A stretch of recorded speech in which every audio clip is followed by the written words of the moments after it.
Welcome, my dear friends. It is wonderful seeing you. If we haven't been introduced before, I'm Stephen Clements, a writer, a gamer, and appreciator of big brain activities in general. On this channel, I perform dramatic story readings, I provide role-playing game reviews, and I get to interview interesting people. In this episode, we continue our dark trek across the haunted Arctic to the Monastery of Or. The second part of a short story from an upcoming collection from our dear friend Marinos Anagnostopoulos.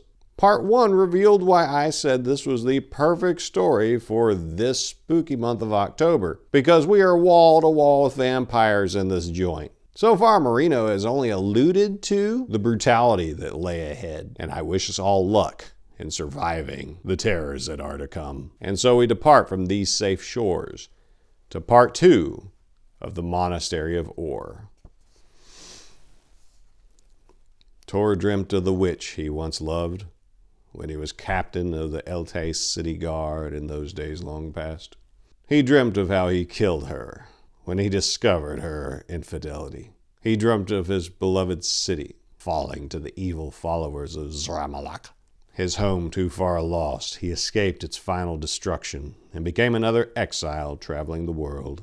He dreamt of the cold, dark northern sea rocking the ship that carried him through its grim waters. He dreamt of the cold wind greeting him as he first beheld the bleak Monastery of Or.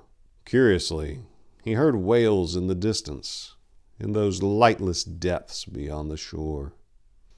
In his dream, he heard horn blasts and screams, the growling of hounds.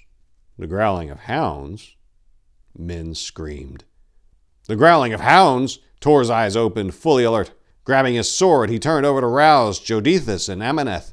"Wake up, brothers! We are under attack!" As they stirred, Tor grabbed his crossbow and leapt from the tent to find chaos. Outside, beside the bonfire, a Min brother whose face he could not see struggled against a mauling hellhound. Tor shot it through the heart. With no time to reload, he dropped the crossbow and readied his sword as he cast his attention to drink in his surroundings. The fire in the center still burned, and torches held by brothers flickered as they ran to and fro. Jodithus emerged from the tent, followed by Amaneth, their weapons drawn. His edge and quickness might have cost him dearly, however, as his speed placed him directly in the path of a hellhound pouncing from the darkness. As the two went down, Amaneth stumbled back in shock. Tor swung his sword with both hands, striking the back of the hellhound's neck. His blade cut right through, and the wretched thing collapsed, dying on top of Jodithus, its fangs buried in his throat. Tor heard something running towards him. His head turned to see a hellhound pouncing over the fire, aimed right at him. He opened his mouth to scream, but nothing came out, as fate froze his voice and feet in place. The beast flinched in its arc as a bolt suddenly drove itself through its skull and into its brain. The dead body crashed into Tor, knocking him over into the snow. Black blood sprayed him as he pushed the corpse off his body. Silenus ran over and helped Tor to his feet. Grinning with the thrill of battle, he said, "Saved your skin," as he prepared for the next attack. Nodding in appreciation, Tor cried out, "To me! To me!" Silenus, Dethus, and Amaneth rushed to his side, soon joined by Iliphus and Uvrinor, standing back to back, pointing torches, swords, and crossbows towards the surrounding trees. Only steeled nerves stayed their blades, and bolts as Brother Carneath fell into their number. Evil eyes shone through the darkness, glaring at them with sinister light. They could hear the hellhound snarl hungrily, sending shivers down their spines. Confident in his aim, Carneath shot a bolt at a pair of eyes. There came a yelp, and those lights extinguished, lost forever in the dark. As Carneath reloaded, Uvrinor found his timing and fired again, slaying another hellhound. Faced with readied steel, the hellhounds appeared to reconsider their prey. With a single bark directing them, their eyes disappeared. The sound of their ragged paws churning the icy ground faded into the night. Though the monks relaxed their stances ever so slightly, Amaneth remembered a detail so far uninvestigated and moved with haste to Brother Zothiel's tent, for fear that the fiends robbed him of his life in his defenseless state. As the firelight spilled through the open tent flap to show him barely awake, but intact, the young monk breathed a sigh of relief. With a few quiet words and nods, the brothers formed a circle around his tent, with two at a time resting alongside him in his tent, although all knew sleep would come only with difficulty after this.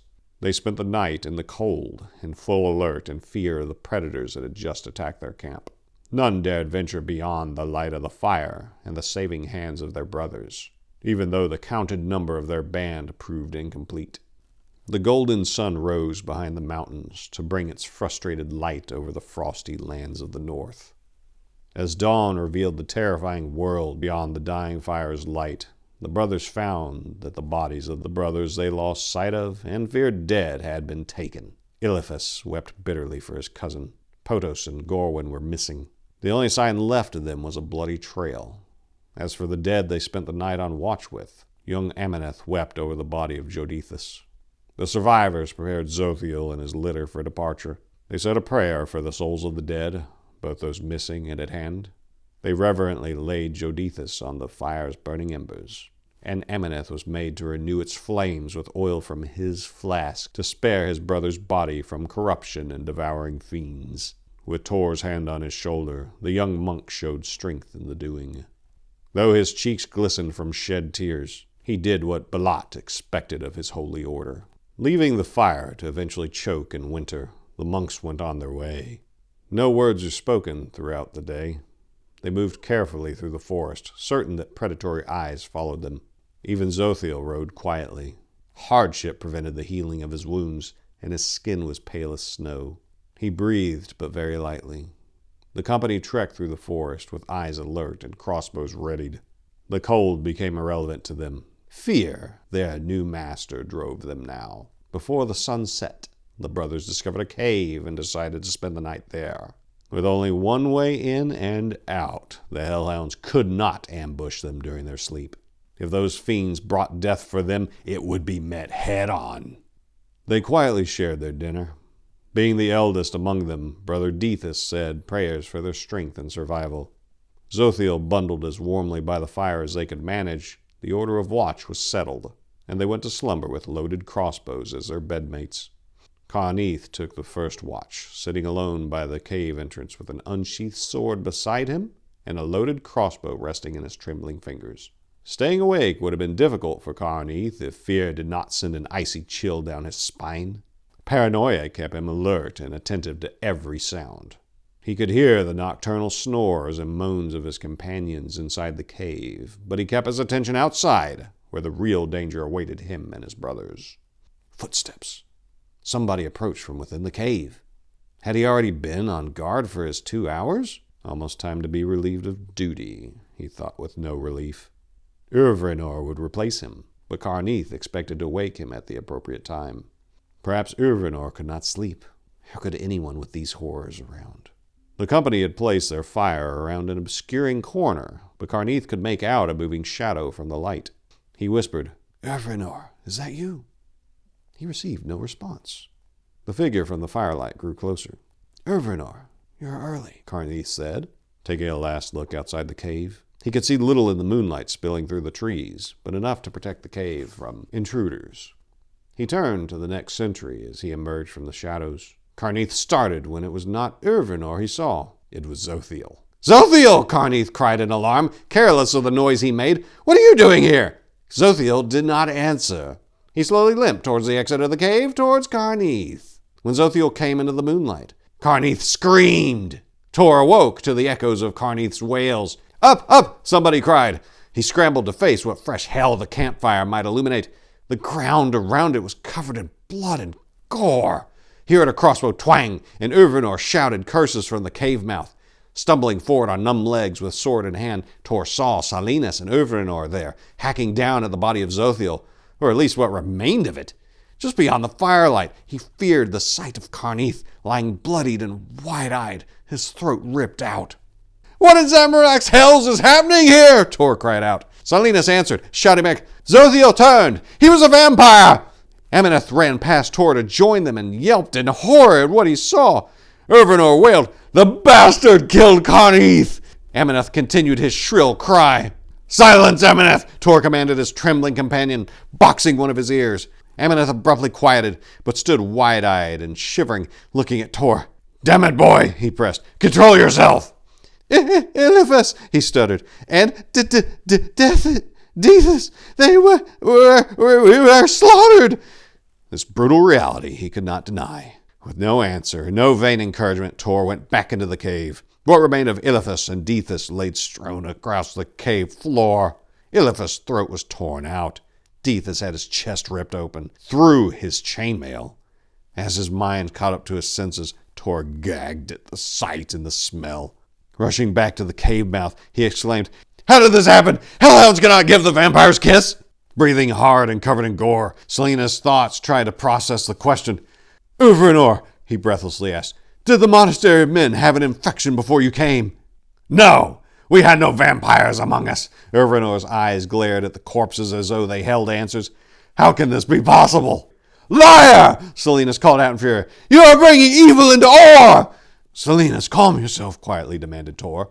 "I will not listen to these accusations," Uvranor answered Selenas, his eyes matching his accusers. "If you believe me a fiend, then come and slay me, you insolent dog!" He brandished his sword. "Do you think I would kill my own brothers? You fool! To be left alone with the likes of you!" Trying to draw their ire to him, Tor shouted, "Uvranor, no!" As Selenas put his sword up in a guard position, he asked, "You would dare?" "Enough!" Tor commanded as he interposed himself between them. "Silence, both of you! There are only 4 of us left, and the gods know how many of those hellhounds are roaming the forest. We need every sword to work together to survive. Selenas, lower your blade!" Selenas answered with a look of defiance. "Now!" Tor growled. Reluctantly, Selenas lowered his blade. "My apologies," he said, his voice now calm. "Panic overtook me. My words were hasty. Please forgive my rash actions, brothers." Uvranor did not forgive immediately, drawn in as he was by the sight of the Elthari smeared with blood that glistened in the moonlight. "Very well," he said, lowering his sword. "Let us put this incident behind us. We have a challenging task ahead." Tor sighed with relief. "Good. I will take the next watch. Amaneth will relieve me. The 2 of you can sleep it off." The 2 Elthari nodded in silent agreement. "Balat forgive us," continued Tor, "but we must be rid of these bodies. Help me carry them outside." In grim procession, the 4 brothers laid the bodies outside the cave and into the woodline. Now the eldest, Uvranor, led the prayer for their dead companions' souls. After burying their friends in fresh snow, they retired back to the cave to get any sleep they could, shaken as they all were. Tor did not awaken Amaneth for guard duty. The terrors of the night would only be followed by the exhaustions of day. It was better in his mind to let one of them escape both, for at least a time. He awaited at the cave mouth until the sun rose behind the mountains, providing light to guide them through this frosty hell. Once their frost-stiff bodies limbered enough to move, the company had one last act to commit before facing what would hopefully be their final day of struggling. Before reaching Or, uncovering their brothers' corpses from the white snow, they used what oil they had left to make one more fire, and setting them alight, to deny the fiends of the forest the flesh of their friends. As the sacred oil burned them to ash, they made one last prayer and turned away to see to their own fates. If they kept a good pace, they could make it back before nightfall. Selenas and Uvranor kept their distance from one another, with Uvranor in the lead, for he had visited in the past and knew the way. Tor and Amaneth marched in the center, ready to rush to their comrades' aid at the slightest notice, and Selenas in the rear, watching their backs. All brothers had their crossbows loaded. To move faster, they abandoned all other supplies in the cave. Either their crossbows and swords would see them through, or nothing would. Though their bodies ached with their armor's weight, they moved quietly through the forest, and the trees mimicked their silence. An ignorant observer would think all seemed to be at peace. The late afternoon clouds covered the sky, and the trees swayed in the wind. That is when the brothers heard the howling. Without saying a word, the Elthari hastened their pace, trudging through and over the snow as fast as their weary thighs would carry them. The howling grew louder and closer. Master Fear once more took up the reins, and with a crack of terror energized the monks forward, ignoring the agonies of their bodies and trying to meet his commands. Their lungs burned with the cold air. Sweat dripped profusely under their armor. Time became irrelevant. Whether they were running for seconds or hours, they could neither tell nor care. It all seemed an endless trek of horror. As the howling grew imminent, Amaneth began to panic. "They are close," he cried, panting. "We will die!" "Silence, Amaneth!" Tor responded as stoically as possible under the grim circumstances. "Save your breath." "No need," answered Selenas. "They are already here." Tor's pace halted long enough to look back past Selenas. Through the trees, 5 hellhounds stared back at him. In the light of day, they looked like dead wolves with patches of gray and black fur fallen from their sickly bodies. Exposed muscles and bone could be seen rotting where their hide had forsaken its duty. Their snarling teeth gleamed a putrid yellow. The sight of the wolves broke Amaneth.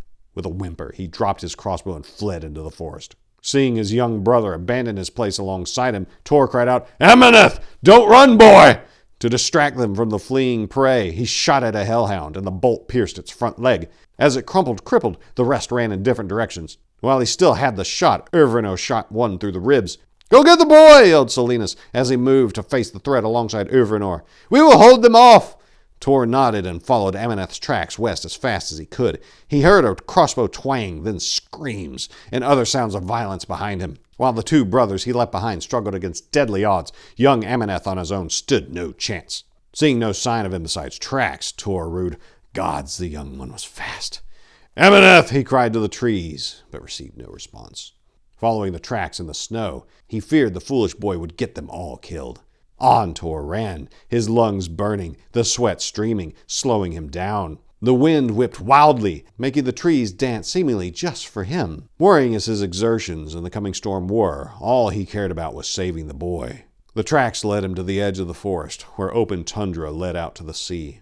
There he found Amaneth, against a tree, with a hellhound frenzying on top of him.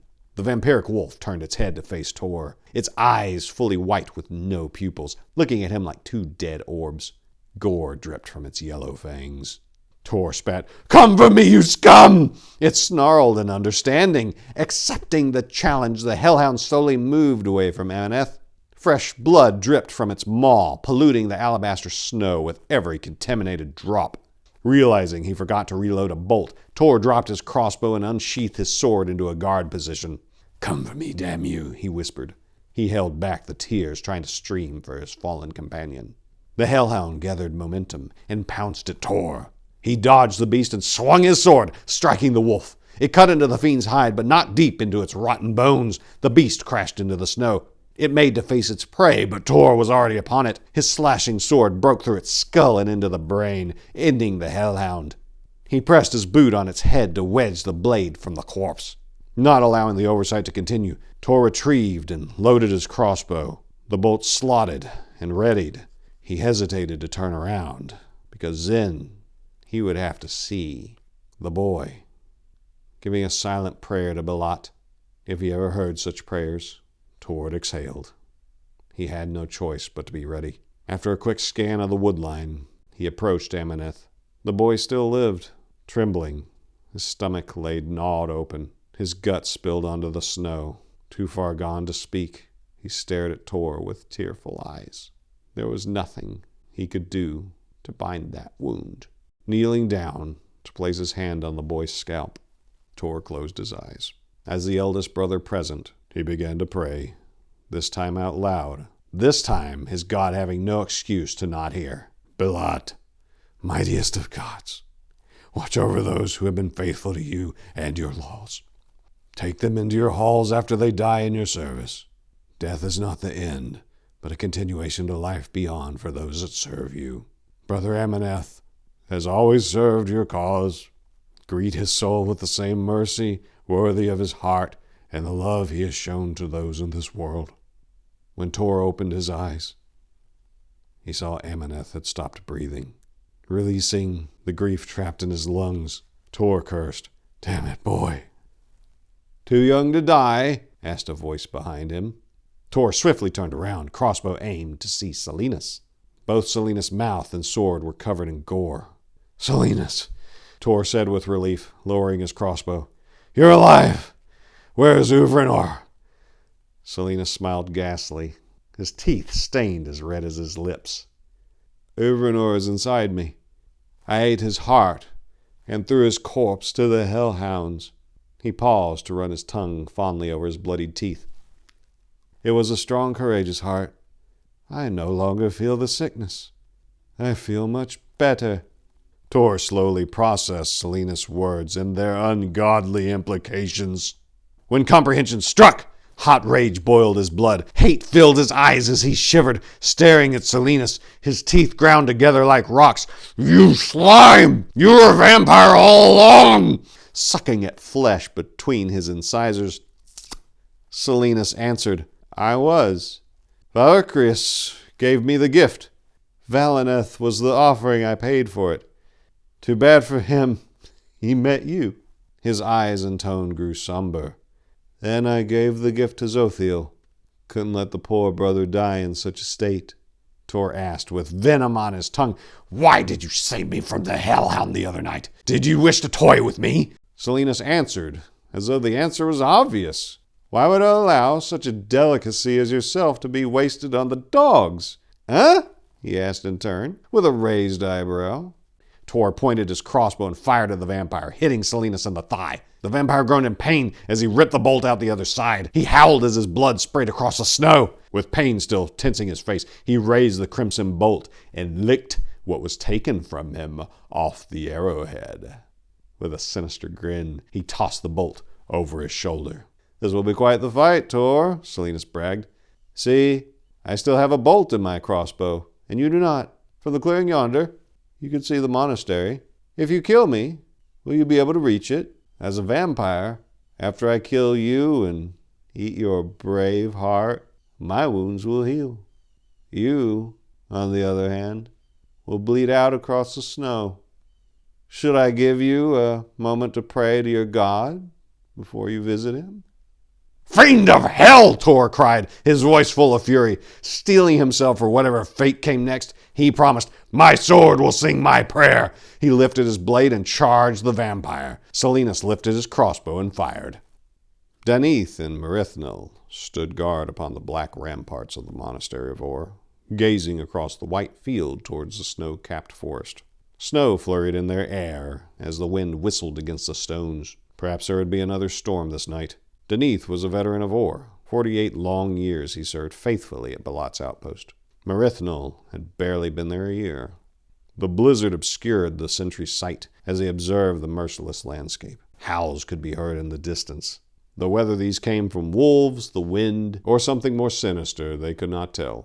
The younger Merithnil thought he spotted movement on the alabaster field below, squinting and shielding his eyes to make out what could be coming towards the monastery. Tapping Deneth, Merithnil said, "Look, brother, there," and pointed. Deneth followed the pointing gloved hand. He made out a lone figure trudging through the snow. It bore the garb of their order, perhaps one of their search party returning.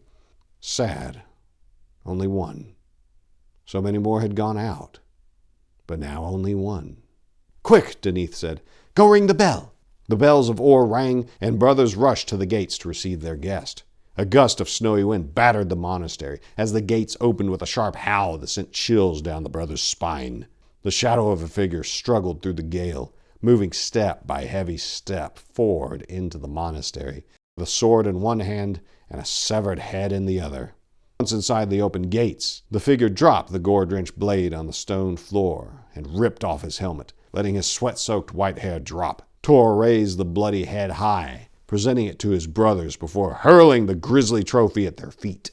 Selena's head rolled across the floor, eyes open in eternal shock, 2 bloody vampiric fangs protruding from his mouth. "Put this on a pike and on the walls beside the other one," Tor cried over the howling wind, "and close the gates! I have hellhounds on my trail." And that concludes part 2 of the Monastery of Or. Now, wasn't that black as the devil's soul? Yes, our hero Tor survived, but at what cost? How many brothers in faith can a man set ablaze to save from a fate worse than death before he builds a pyre for himself? His dreams are already haunted by the blood and tragedies in his past, so how many more got added to the toll because of this journey? I would love to hear your thoughts on this story, so please write them in the comments. And if you enjoyed this dark tale, please like and subscribe to let us know that you want more of it. And I thank you for your time, and that you chose to spend it with me and Marinos' story. And as we dear, dear friends part for now, I wish you nothing but the best.